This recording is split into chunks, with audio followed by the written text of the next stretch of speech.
अरे का है जी एस बबुआ? का है भौजी? अरे तू तो बड़ा चर्चा में बड़ा भाई। और का सुनत है कि कुल गांव का भौजाइयन से बारी बारी सवाल जवाब को बड़ा बढ़िया तू सवाल करत है, उ लोग तो तू जवाब देत हुआ। अरे एकदम चपल इलादम हो।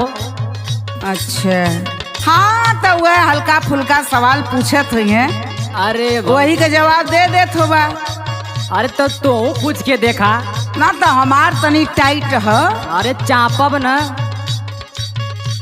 मतलब हो ताकत बता देबा। अरे हड्डी पे कबड्डी खेल जाइबो। पूछी तब? अरे पूछा एकदम। अब पूछले के बाद दांत मत नहीं पोरी है। अरे दांत ना नहीं पोरबो।